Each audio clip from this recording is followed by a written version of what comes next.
Imagine deux personnes. Elles ont le même âge, le même niveau d'études, le même job. Elles vivent dans la même ville, elles ont les mêmes problèmes. Le stress, les conflits, les déceptions, les échecs. La première personne s'effondre à chaque obstacle. Un commentaire négatif la détruit pour la journée. Une dispute avec un ami la ronge pendant des semaines.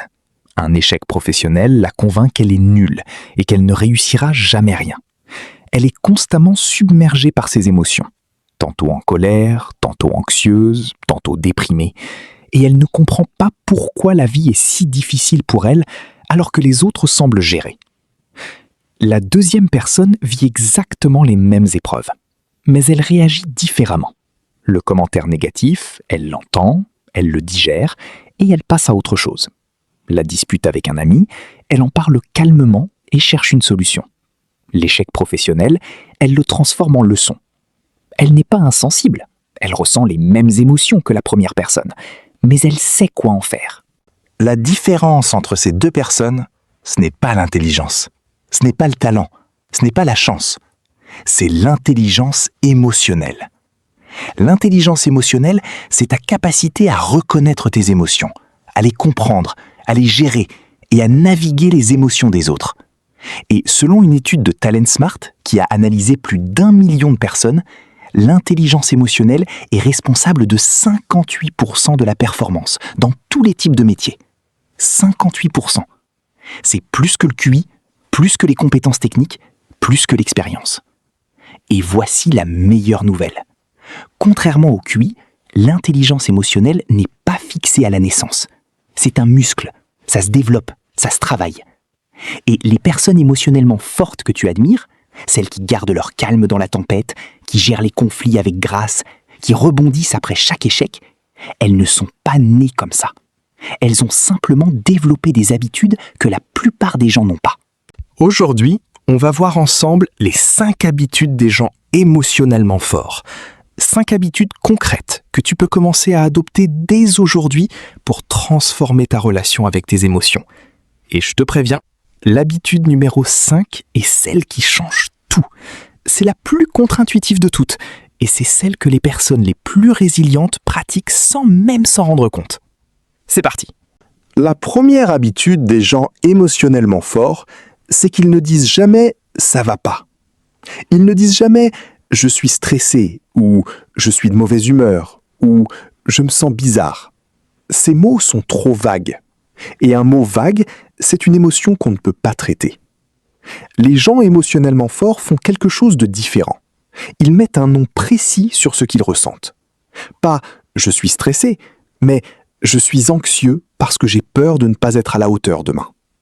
Pas « je suis de mauvaise humeur », mais « je suis frustré parce que j'ai l'impression qu'on ne m'écoute pas ». Pas « je me sens bizarre », mais « je suis triste parce que cette personne me manque ». Cette capacité a un nom en psychologie, la granularité émotionnelle. Et les recherches de Lisa Feldman Barrett, neuroscientifique et professeure à l'université Northeastern, montrent que les personnes qui ont une granularité émotionnelle élevée gèrent significativement mieux leurs émotions que les autres. Pourquoi ? Parce que nommer une émotion avec précision active ton cortex préfrontal, la partie rationnelle de ton cerveau, ce qui réduit automatiquement l'activité de ton amygdale, la partie qui génère la panique et la réactivité émotionnelle. C'est un processus neurologique réel. En psychologie, on appelle ça le affect labeling, l'étiquetage émotionnel. En gros, quand tu mets un mot précis sur ce que tu ressens, tu fais passer l'émotion du mode menace inconnue au mode problème identifié. Et un problème identifié, ton cerveau sait quoi en faire. Une menace inconnue, il panique. Laisse-moi te donner un exemple concret. Imagine que tu rentres chez toi après une journée de travail et que tu te sens mal. Si tu en restes à « je me sens mal », ton cerveau tourne en boucle sans trouver de solution. Mais si tu creuses un peu et que tu identifies « je me sens humilié parce que mon chef m'a repris devant tout le monde à la réunion », maintenant tu as quelque chose de concret. Tu peux décider quoi faire, en parler à ton chef, en parler à un ami, écrire ce que tu ressens, ou simplement accepter que c'était un moment désagréable et passer à autre chose. Le problème, c'est que la plupart des gens n'ont pas le vocabulaire émotionnel nécessaire. On nous a appris content, triste, en colère et stressé. 4 mots pour décrire des centaines de nuances émotionnelles différentes. C'est comme essayer de peindre un tableau avec seulement 4 couleurs. Les gens émotionnellement forts ont un vocabulaire émotionnel riche. Ils font la différence entre la frustration et la colère, entre la tristesse et la mélancolie, entre l'anxiété et l'appréhension, entre la honte et la culpabilité, entre la jalousie et l'envie. Ces distinctions ne sont pas du chipotage intellectuel, elles changent fondamentalement la façon dont tu traites l'émotion. Par exemple, la honte et la culpabilité. Beaucoup de gens confondent les deux, mais en psychologie, elles sont très différentes. La culpabilité, c'est « j'ai fait quelque chose de mal ». La honte, c'est « je suis quelque chose de mal ». La culpabilité porte sur un comportement. La honte porte sur ton identité. Et la façon dont tu traites ces deux émotions est complètement différente. La culpabilité peut être résolue en réparant ton erreur. La honte nécessite un travail beaucoup plus profond sur l'estime de soi. Si tu ne fais pas la différence entre les deux, tu ne peux pas les traiter correctement. Et c'est là que le vocabulaire émotionnel devient un super pouvoir. Voici un exercice concret que les gens émotionnellement forts pratiquent, souvent sans s'en rendre compte. Quand ils ressentent une émotion forte, ils se posent 3 questions. Première question, qu'est-ce que je ressens exactement ? Pas « ça va pas ». Un mot précis. Frustration, déception, anxiété, solitude, rejet. Deuxième question, pourquoi je ressens ça ? Quel événement, quelle pensée, quelle interaction a déclenché cette émotion ? Troisième question, qu'est-ce que cette émotion essaie de me dire ? Parce que chaque émotion est un message. La colère te dit qu'une limite a été franchie. La tristesse te dit que tu as perdu quelque chose d'important. La peur te dit qu'il y a un danger perçu. L'émotion n'est pas ton ennemi, c'est un signal d'information. Les gens émotionnellement faibles fuient l'émotion ou se laissent submerger par elle. Les gens émotionnellement forts l'écoutent, la nomment et la décodent. C'est la différence fondamentale. Et pour t'aider à développer ton vocabulaire émotionnel, voici un exercice simple. Ce soir, avant de dormir, prends ton téléphone et note l'émotion dominante de ta journée. Mais interdiction d'utiliser les mots bien, mal, stressé ou fatigué. Force-toi à trouver un mot plus précis. Tu étais reconnaissant, soulagé, impatient, nostalgique, dépassé, inspiré, agacé. Ce simple exercice, pratiqué chaque soir pendant 30 jours, va transformer ta capacité à comprendre ce que tu ressens. Il y a une citation qu'on attribue souvent à Viktor Frankl, le psychiatre autrichien qui a survécu au camp de concentration. Entre le stimulus et la réponse, il y a un espace. Et dans cet espace se trouve notre pouvoir de choisir notre réponse. Cette phrase résume la deuxième habitude des gens émotionnellement forts. Ils ne réagissent pas immédiatement à leurs émotions. Ils créent un espace, une pause, aussi courte soit-elle, entre ce qu'ils ressentent et ce qu'ils font. Laisse-moi t'expliquer pourquoi c'est si puissant. Quand quelque chose te provoque une émotion forte, une insulte, une injustice, une déception, une peur, ton amygdale s'active en moins d'un quart de seconde. Un quart de seconde, c'est plus rapide que ta pensée consciente. Ton corps est déjà en mode réaction avant même que tu aies eu le temps de comprendre ce qui se passe. Et c'est dans ce quart de seconde que la plupart des dégâts sont faits. C'est dans ce quart de seconde que tu envoies ce message de colère que tu vas regretter, que tu cries sur quelqu'un que tu aimes, que tu claques une porte, que tu prends une décision impulsive qui va te coûter cher. Les gens émotionnellement forts ont appris à allonger ce quart de seconde, à créer un tampon entre l'émotion brute et l'action. Et ce tampon, même s'il ne dure que quelques secondes, change tout. Comment font-ils concrètement ? Ils utilisent ce qu'on appelle des techniques de pause émotionnelle. En voici 4 que tu peux commencer à utiliser dès maintenant. Technique numéro 1, la règle des 6 secondes. Quand tu sens une émotion forte monter, compte jusqu'à 6 dans ta tête avant de parler ou d'agir. Pourquoi 6 ? Parce que selon l'Institut 6 Seconds, spécialisé en intelligence émotionnelle, Il faut environ 6 secondes pour que la première vague de neurotransmetteurs liés à la réaction émotionnelle soit absorbée par ton cerveau. 6 secondes de pause, c'est parfois tout ce qu'il faut pour passer de « je vais exploser » à « ok, je peux gérer ça calmement ». Technique numéro 2. La respiration de transition. Avant de répondre à quelque chose qui te provoque, prends une seule respiration profonde. Inspire par le nez pendant 4 secondes, expire par la bouche pendant 6 secondes. Cette unique respiration active ton système nerveux parasympathique et réduit l'intensité de la réaction émotionnelle. Ce n'est pas de la méditation, c'est un outil de 10 secondes qui peut sauver une relation, un job ou ta tranquillité d'esprit. Technique numéro 3. Le changement de canal physique. Quand l'émotion monte, change de position physique. Si tu es assis, lève-toi. Si tu es debout, fais quelques pas. Si tu es dans une conversation tendue, dis « donne-moi une minute » et va te passer de l'eau sur le visage. Le simple fait de bouger ton corps interrompt le circuit émotionnel automatique et donne à ton cortex préfrontal le temps de reprendre le contrôle. Technique numéro 4. La reformulation mentale. Avant de réagir, reformule la situation dans ta tête. Au lieu de « il m'a insulté, il va payer », reformule « il a dit quelque chose de blessant ». Pourquoi ? Est-ce qu'il est stressé ? Est-ce que j'ai mal compris ? Est-ce que ça vaut la peine que je ruine ma journée pour ça ? La reformulation ne change pas la situation, mais elle change ton interprétation de la situation. Et c'est ton interprétation qui détermine ta réaction. Et je veux insister sur un point crucial. Créer cet espace ne veut pas dire réprimer tes émotions. Ce n'est pas la même chose. Réprimer, c'est faire comme si l'émotion n'existait pas. La pousser sous le tapis, l'ignorer, la nier. Ça ne marche jamais sur le long terme. L'émotion refait toujours surface, souvent de manière explosive et au pire moment. Créer un espace, c'est différent. C'est reconnaître l'émotion, ok, je suis en colère, mais choisir consciemment quand et comment tu vas l'exprimer. C'est la différence entre être esclave de tes émotions et être leur maître. Tu ne les nies pas, tu ne les combats pas. Tu leur dis « je t'ai entendu ». Maintenant, laisse-moi décider de la meilleure façon de répondre. Les gens émotionnellement faibles laissent leurs émotions décider pour eux. Les gens émotionnellement forts laissent leurs émotions les informer.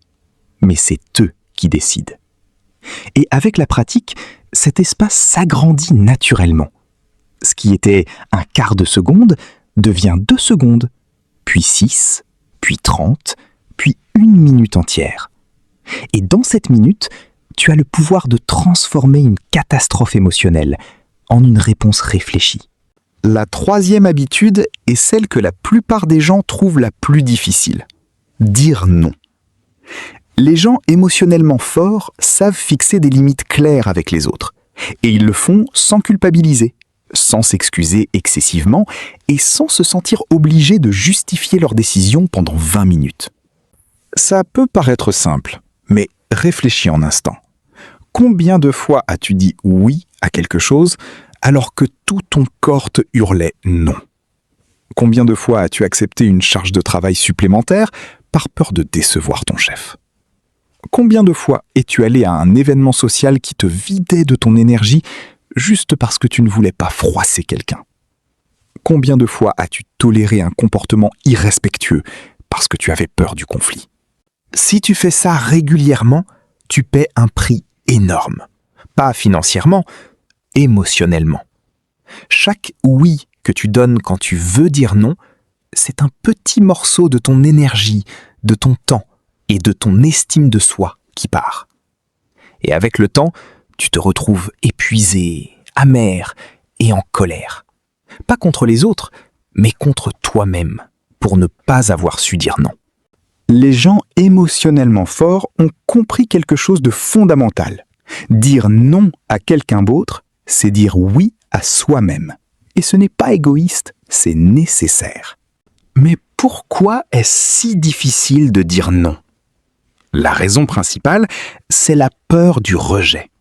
On est programmé biologiquement pour chercher l'approbation du groupe, Pendant des millénaires, être rejeté par le groupe signifiait la mort. Tu ne pouvais pas survivre seul dans la savane. Donc ton cerveau a développé un système d'alarme qui te dit « Attention, si tu refuses, ils vont te rejeter ».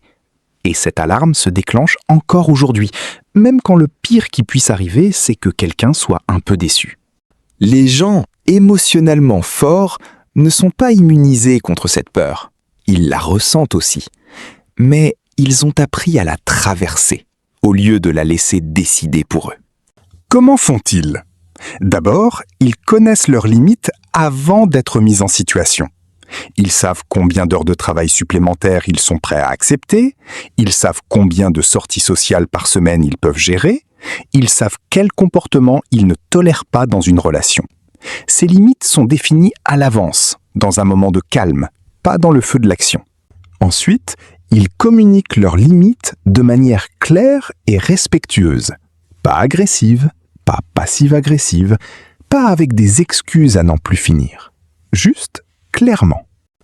Par exemple, au lieu de « oui, d'accord, je vais essayer de finir ce dossier ce week-end », alors que tu ne veux pas et que tu vas ruminer tout le week-end, ils disent « je comprends que c'est urgent, mais je ne suis pas disponible ce week-end. Je peux m'en occuper lundi matin en priorité. » Au lieu de « oui, pas de problème », alors que c'est un énorme problème, ils disent « non, ça ne me convient pas. Voici ce que je peux faire à la place. » Ils choisissent l'inconfort court terme, la culpabilité du non, plutôt que la souffrance long terme, l'amertume du oui forcé. Et c'est un calcul émotionnel intelligent. Un dernier point sur cette habitude. Fixer des limites ne concerne pas seulement les autres, ça concerne aussi toi-même. Les gens émotionnellement forts fixent des limites avec leur propre comportement destructeur. Ils se disent « je ne consulte plus mes emails après 20 heures. Je ne m'autorise pas plus de 30 minutes de réseaux sociaux par jour. Je ne rumine pas une conversation plus de 10 minutes.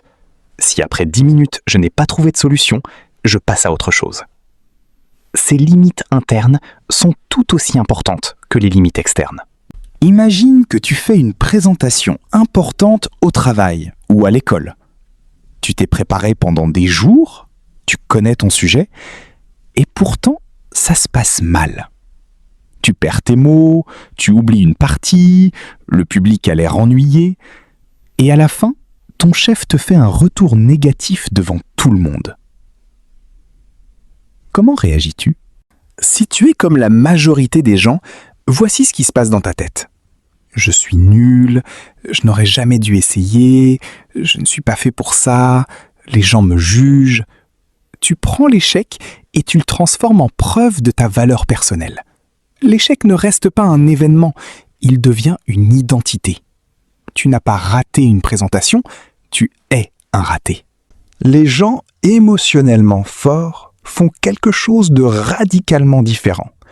Ils prennent le même échec et au lieu de le transformer en identité, ils le transforment en données, en information, en leçon.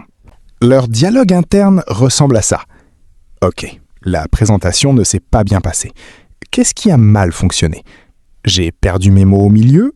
Pourquoi ? Probablement parce que je n'avais pas assez répété cette partie-là. Le public avait l'air ennuyé. Est-ce que mon introduction était trop longue ? Le retour négatif du chef.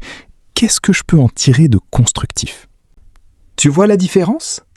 Dans le premier cas, l'émotion submerge tout et l'échec détruit ta confiance. Dans le deuxième cas, l'émotion est ressentie, la déception, la frustration, peut-être la honte, mais elle est canalisée vers l'analyse au lieu de l'autodestruction. Ce changement de perspective a un nom en psychologie, le growth mindset, ou mentalité de croissance. C'est un concept développé par Carol Dweck, psychologue à Stanford. Elle a montré que les personnes qui voient leurs capacités comme malléables, je peux m'améliorer, réussissent significativement mieux que celles qui les voient comme fixes. Je suis nul et je le serai toujours. Et le plus intéressant, c'est que le growth mindset n'est pas une illusion optimiste. Ce n'est pas tout est beau, tout est merveilleux, l'échec n'existe pas. Non, l'échec existe. Il fait mal. Les gens émotionnellement forts ressentent la douleur de l'échec, tout autant que les autres. La différence, c'est ce qu'ils font après avoir ressenti cette douleur. Voici leur processus en 4 étapes. Étape 1, ressentir. Ils se donnent le droit d'être déçus, frustrés, tristes. Ils ne répriment pas l'émotion. Ils la laissent exister pendant un temps défini. 1 heure, une soirée, une journée maximum. Étape 2. Séparer l'événement de l'identité. Ils se disent « j'ai raté cette présentation » et non « je suis un raté ». L'événement est temporaire et spécifique. L'identité est permanente et globale. Cette distinction est énorme. Étape 3. Extraire les données. Ils analysent froidement ce qui s'est passé. Qu'est-ce qui a fonctionné? Qu'est-ce qui n'a pas fonctionné? Qu'est-ce que je ferais différemment la prochaine fois? Ils écrivent parfois ces réponses, parce que l'écriture force la clarté. Étape 4. Agir. Ils prennent une action concrète basée sur ce qu'ils ont appris. Pas 10, pas un plan d'amélioration de 50 pages, juste une action. La prochaine fois, je répéterai ma présentation à voix haute 3 fois avant le jour J. Point. Simple, concret. Et voici ce qui est fascinant. Avec le temps et la pratique, les gens émotionnellement forts développent une relation complètement différente avec l'échec. Ils ne le craignent plus autant. Non pas parce qu'ils aiment échouer, personne n'aime ça, mais parce qu'ils savent qu'ils ont un système pour le traiter. L'échec passe de « catastrophe qui me détruit » à « information qui me construit ». Et je veux te partager une idée qui a transformé ma façon de voir les choses. Chaque personne que tu admires, chaque entrepreneur qui a réussi, chaque artiste qui t'inspire, chaque athlète que tu respectes, a échoué plus que toi. Pas moins, plus. Leur secret, ce n'est pas d'éviter l'échec, c'est de l'utiliser comme carburant, au lieu de le laisser être un mur. Thomas Edison a dit, en parlant de l'invention de l'ampoule, « Je n'ai pas échoué. J'ai simplement trouvé 10 000 façons qui ne fonctionnent pas. » C'est exactement l'état d'esprit dont je parle. Chaque échec est une donnée qui te rapproche de la réussite, si tu choisis de le voir comme ça. Et voilà la dernière habitude. Celle que j'ai gardée pour la fin parce qu'elle est la plus contre-intuitive et la plus transformatrice de toutes. Les gens émotionnellement forts sont gentils avec eux-mêmes. Je sais, ça semble faible, ça semble naïf, ça semble être le contraire de ce qu'on associe à la force émotionnelle. On nous a appris que la force, c'est être dur avec soi-même, se pousser, ne pas se plaindre. Sois plus fort, arrête de te plaindre. Les émotions, c'est pour les faibles. On pense que l'autocompassion, c'est de la complaisance, que si on est trop gentil avec soi-même, on va devenir paresseux, mou, médiocre. Les recherches scientifiques disent exactement le contraire. Christine Neff, professeure de psychologie à l'Université du Texas et pionnière de la recherche sur l'autocompassion, a démontré dans des dizaines d'études que l'autocompassion est associée à plus de motivation, plus de résilience, plus de performance et moins d'anxiété, moins de dépression et moins de procrastination. Tu as bien lu. Les personnes qui sont bienveillantes avec elles-mêmes sont plus motivées, pas moins. Pourquoi ? Parce que l'autocritique constante ne te motive pas, elle te paralyse. Quand ta voix intérieure te dit « tu es nul, tu n'y arriveras jamais », tu ne te lèves pas avec de l'énergie le matin, tu te lèves avec de la peur. Et la peur est le pire moteur de performance qui existe. Elle fonctionne à court terme, mais elle te détruit à long terme. L'autocompassion, en revanche, crée un environnement intérieur de sécurité.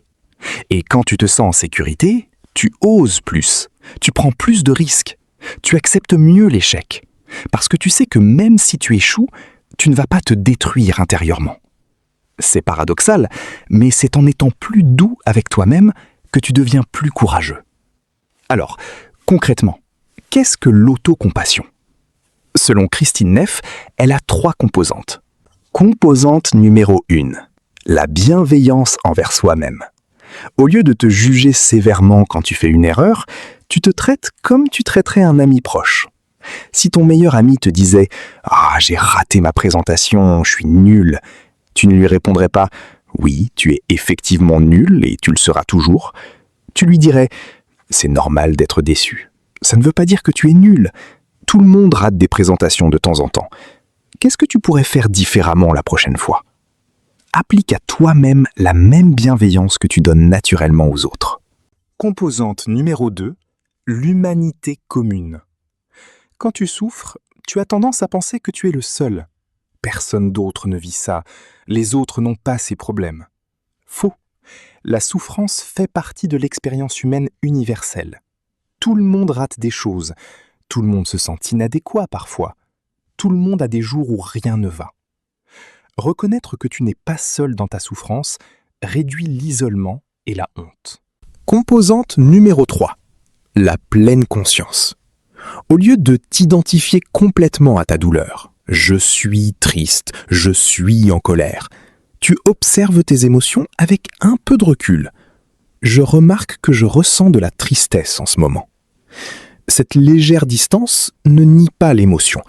Elle te permet de la voir sans être englouti par elle. C'est la différence entre être emporté par la rivière et observer la rivière depuis la berge. Et je veux te donner un exercice concret que tu peux faire dès ce soir. La prochaine fois que tu te surprends à te critiquer durement, je suis stupide, je ne suis pas assez bien, j'aurais dû faire mieux, arrête-toi une seconde. Pose ta main sur ta poitrine si ça t'aide. Et reformule ce que tu viens de te dire comme si tu parlais à ton meilleur ami. Je suis stupide devient j'ai fait une erreur. C'est humain. Je peux apprendre de ça. Je ne suis pas assez bien devient je fais de mon mieux avec ce que j'ai. Et ça suffit. J'aurais dû faire mieux devient la prochaine fois, je ferai différemment. Et c'est OK. Ça peut te sembler artificiel au début. C'est normal. Tu as passé des années à t'autocritiquer. Changer cette habitude ne se fait pas en un jour. Mais avec la pratique, cette nouvelle voix intérieure bienveillante devient de plus en plus naturelle. Et elle change littéralement la chimie de ton cerveau. L'autocompassion réduit le cortisol, l'hormone du stress, et augmente l'ocytocine, l'hormone du bien-être et du lien social. Les gens émotionnellement forts ne sont pas durs avec eux-mêmes. Ils sont honnêtes avec eux-mêmes et bienveillants en même temps. Ils se disent la vérité. Cette présentation était médiocre, sans se détruire. Mais ça ne veut pas dire que je suis médiocre. C'est cette combinaison d'honnêteté et de bienveillance qui crée la vraie force émotionnelle. Résumons les 5 habitudes des gens émotionnellement forts. Habitude numéro 1, ils nomment leurs émotions avec précision. Pas « ça va pas », mais « je suis frustré parce que ». Le vocabulaire émotionnel est un super pouvoir. Habitude numéro 2, ils créent un espace entre le stimulus et la réaction. 6 secondes de pause peuvent changer le cours d'une conversation, d'une relation, d'une journée entière. Habitude numéro 3.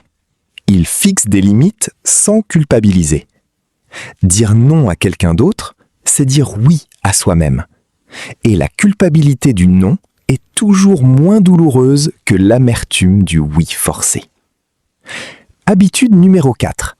Ils transforment les échecs en données. L'échec n'est pas une identité, c'est une information. J'ai raté ne veut pas dire je suis un raté. Habitude numéro 5. Ils pratiquent l'autocompassion.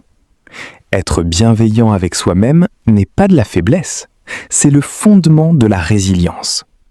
Parle-toi comme tu parlerais à ton meilleur ami. Et je veux que tu retiennes une chose essentielle. L'intelligence émotionnelle n'est pas un don, c'est un ensemble d'habitudes. Et comme toute habitude, ça demande de la pratique, de la patience et de la répétition.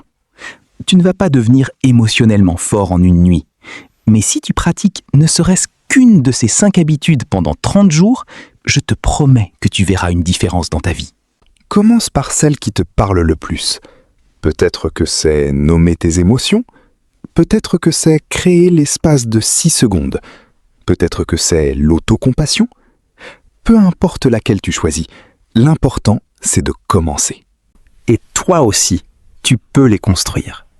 Ça commence aujourd'hui. Ça commence maintenant. Ça commence avec une seule habitude.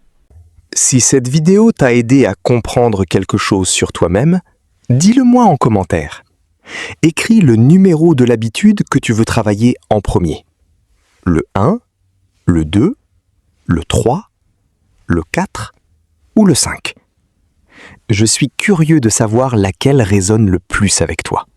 Et si tu connais quelqu'un qui est trop dur avec lui-même, quelqu'un qui s'autocritique constamment, qui n'arrive pas à gérer ses émotions ou qui se laisse submerger par le stress, envoie-lui cette vidéo.